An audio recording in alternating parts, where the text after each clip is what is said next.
राज्यपाल ने नोटिफिकेशन जारी कर इसकी जानकारी दी। इसके पहले आज आतिशी ने आम आदमी पार्टी की चुनाव में हार के बाद मुख्यमंत्री पद से इस्तीफा दिया था। इस बीच चुनाव में जीत के बाद बीजेपी के नेता एलजी से मिलने पहुंचे। प्रवेश वर्मा, अरविंदर सिंह लवली और कैलाश गहलोत ने एलजी से मुलाकात की। दिल्ली विधानसभा चुनाव में बीजेपी को ऐतिहासिक जीत मिली है। बीजेपी 48 सीटों पर जीत हासिल बीजेपी ने की है, जबकि आम आदमी पार्टी 22 सीटों पर सिमट गई। अरविंद केजरीवाल, मनीष सिसोदिया जैसे आम आदमी पार्टी के दिग्गज नेता भी चुनाव हार गए।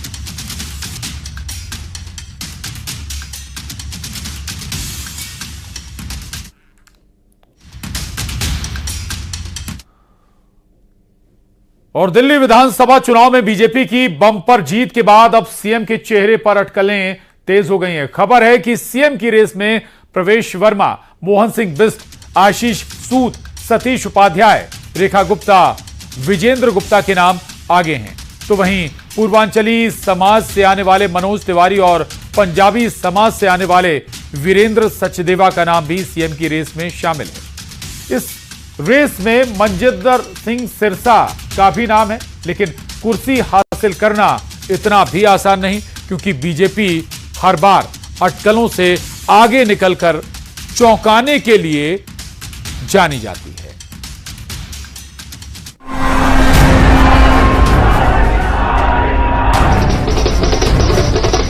चुनावी मेहनत के बाद अब बीजेपी में वक्त मुख्यमंत्री के नाम पर मंथन का है। दावेदार कई हैं, लेकिन पार्टी का पुराना पैटर्न बताता है कि आखिरी वक्त पर कोई भी नाम चौंका सकता है। बीजेपी ने फिलहाल संकेत तो कोई नहीं दिए, लेकिन सूत्र बताते हैं कि बम्पर जीत के बाद सीएम पद के दावेदारों की भी लंबी कतार है, जो शुरू होती है नई दिल्ली से आप सुप्रीमो अरविंद केजरीवाल को हराने वाले प्रवेश वर्मा से। जाट समाज से आने वाले कद्दावर नेता की पहचान रखने वाले प्रवेश वर्मा के पिता साहिब सिंह वर्मा भी दिल्ली के मुख्यमंत्री रह चुके हैं।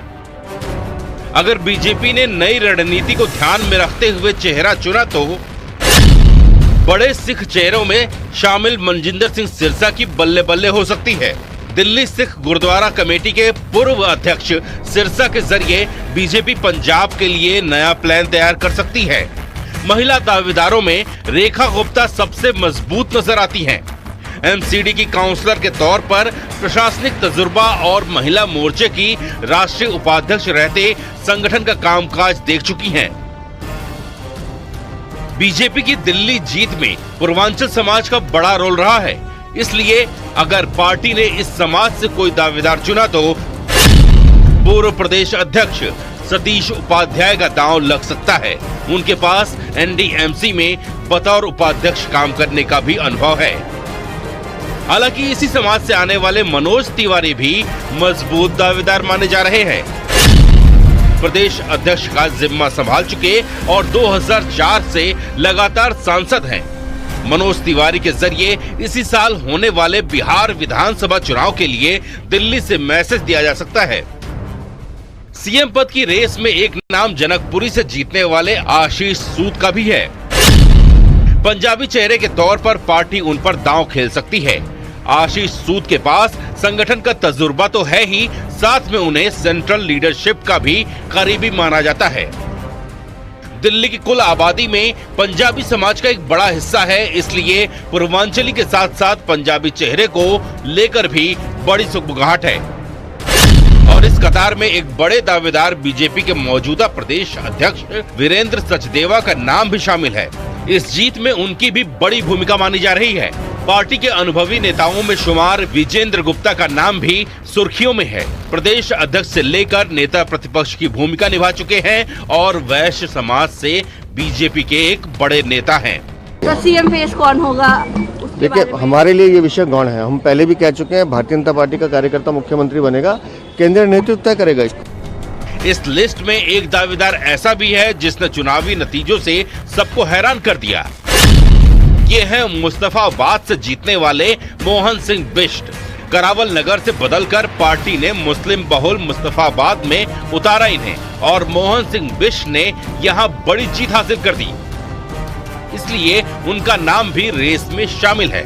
नाम कई हैं, लेकिन एक हकीकत ये है कि बीजेपी आसानी से पत्ते नहीं खोलती और एमपी, राजस्थान, हरियाणा के हालिया फैसले बताते हैं कि सरप्राइज पैकेज में किसी की भी लॉटरी लग सकती है।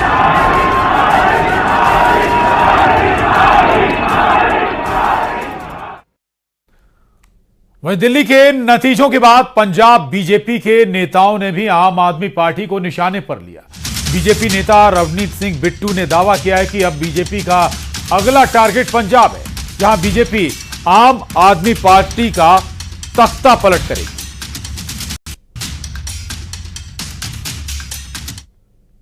जो आज तीसरी ताकत बनने जा रही है दुनिया की, उसकी कैपिटल, अगर ये पॉलिटिक्स हो, आप कवर करते रहे हो सारी पॉलिटिक्स, सारी पार्टियां लड़ किस बात कह रही थी? झुग्गियों के ऊपर, भी झुग्गी को ऐसे कर देंगे, झुग्गी को ऐसे कर देंगे। अगर नेशनल कैपिटल में एक लड़ाई झुग्गियों की हो तो आप अंदाजा लगा लिए किस स्थिति में दिल्ली था।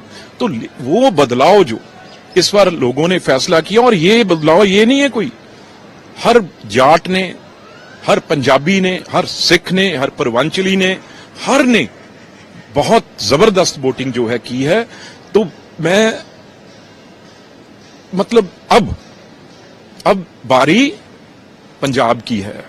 केजरीवाल और सिसोदिया जी और आतिशी, इनका तो अब chief minister house Sheesh Mahal खाली हो गए, लोगों ने करवाए, हम कुछ नहीं है। लेकिन अब अगली बारी भगवंत मान, जो दिल्ली में मेरी ख्याल से जिस कॉन्स्टिट्यूंसी में ये भांड गया है, जिस कॉन्स्टिट्यूंसी में ये पहुंचा है, वहां पे सफाई हुई है। और बादशाहों की तरह कैंडिडेट भी इसके साथ नहीं लग सकता कोई। और इस तरीके से ऊपर से फूल फेंके जा रहे हैं और खड़े हैं जैसे कोई महाराजा आशीष महल का खड़ा हो। तो अब यहां पे चंडीगढ़ में भगवंत मान अपना सामान बांधना शुरू कर दे। तो सबसे पहले बात दिल्ली की। दिल्ली चुनाव नतीजों के बाद विधानसभा को भंग कर दिया गया। दिल्ली के उपराज्यपाल ने नोटिफिकेशन जारी कर इसकी जानकारी दी। इसके पहले आज आतिशी ने आम आदमी पार्टी की चुनाव में हार के बाद मुख्यमंत्री पद से इस्तीफा दिया था। इस बीच चुनाव में जीत के बाद बीजेपी के नेता एलजी से मिलने पहुंचे। प्रवेश वर्मा, अरविंदर सिंह लवली और कैलाश गहलोत ने एलजी से मुलाकात की। दिल्ली विधानसभा चुनाव में बीजेपी को ऐतिहासिक जीत मिली है। बीजेपी 48 सीटों पर जीत हासिल बीजेपी ने की है, जबकि आम आदमी पार्टी 22 सीटों पर सिमट गई। अरविंद केजरीवाल, मनीष सिसोदिया जैसे आम आदमी पार्टी के दिग्गज नेता भी चुनाव हार गए।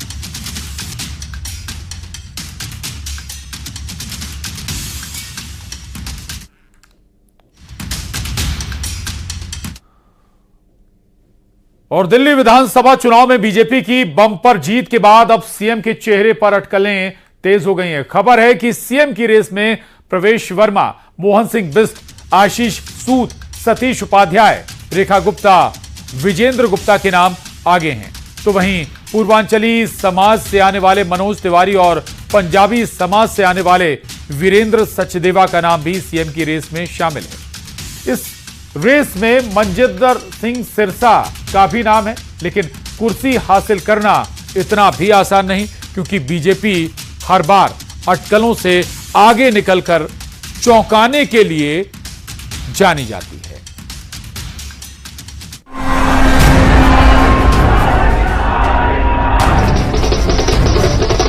चुनावी मेहनत के बाद अब बीजेपी में वक्त मुख्यमंत्री के नाम पर मंथन का है। दावेदार कई हैं, लेकिन पार्टी का पुराना पैटर्न बताता है कि आखिरी वक्त पर कोई भी नाम चौंका सकता है।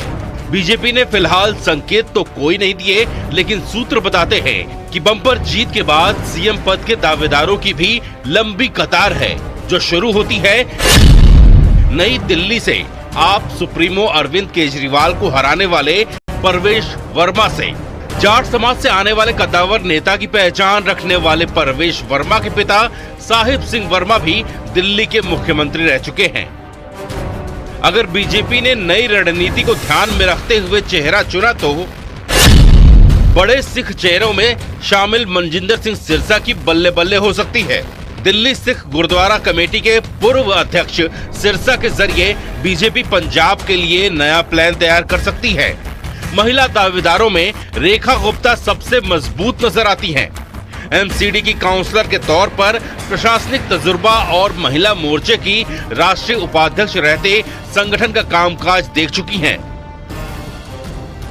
बीजेपी की दिल्ली जीत में पूर्वांचल समाज का बड़ा रोल रहा है, इसलिए अगर पार्टी ने इस समाज से कोई दावेदार चुना तो पूर्व प्रदेश अध्यक्ष सतीश उपाध्याय का दांव लग सकता है। उनके पास एनडीएमसी में बतौर उपाध्यक्ष काम करने का भी अनुभव है। हालांकि इसी समाज से आने वाले मनोज तिवारी भी मजबूत दावेदार माने जा रहे हैं। प्रदेश अध्यक्ष का जिम्मा संभाल चुके और 2004 से लगातार सांसद हैं। मनोज तिवारी के जरिए इसी साल होने वाले बिहार विधानसभा चुनाव के लिए दिल्ली से मैसेज दिया जा सकता है। सीएम पद की रेस में एक नाम जनकपुरी से जीतने वाले आशीष सूद का भी है। पंजाबी चेहरे के तौर पर पार्टी उन पर दांव खेल सकती है। आशीष सूद के पास संगठन का तजुर्बा तो है ही, साथ में उन्हें सेंट्रल लीडरशिप का भी करीबी माना जाता है। दिल्ली की कुल आबादी में पंजाबी समाज का एक बड़ा हिस्सा है, इसलिए पूर्वांचली के साथ साथ पंजाबी चेहरे को लेकर भी बड़ी सुगबुगाहट है। और इस कतार में एक बड़े दावेदार बीजेपी के मौजूदा प्रदेश अध्यक्ष वीरेंद्र सचदेवा का नाम भी शामिल है। इस जीत में उनकी भी बड़ी भूमिका मानी जा रही है। पार्टी के अनुभवी नेताओं में शुमार विजेंद्र गुप्ता का नाम भी सुर्खियों में है। प्रदेश अध्यक्ष से लेकर नेता प्रतिपक्ष की भूमिका निभा चुके हैं और वैश्य समाज से बीजेपी के एक बड़े नेता हैं। तो सीएम फेस कौन होगा? देखिए, हमारे लिए ये विषय गौण है। हम पहले भी कह चुके हैं, भारतीय जनता पार्टी का कार्यकर्ता मुख्यमंत्री बनेगा, केंद्रीय नेतृत्व तय करेगा इसको। इस लिस्ट में एक दावेदार ऐसा भी है जिसने चुनावी नतीजों से सबको हैरान कर दिया। ये है मुस्तफाबाद से जीतने वाले मोहन सिंह बिष्ट। करावल नगर से बदलकर पार्टी ने मुस्लिम बहुल मुस्तफाबाद में उतारा इन्हें और मोहन सिंह बिष्ट ने यहाँ बड़ी जीत हासिल कर दी, इसलिए उनका नाम भी रेस में शामिल है।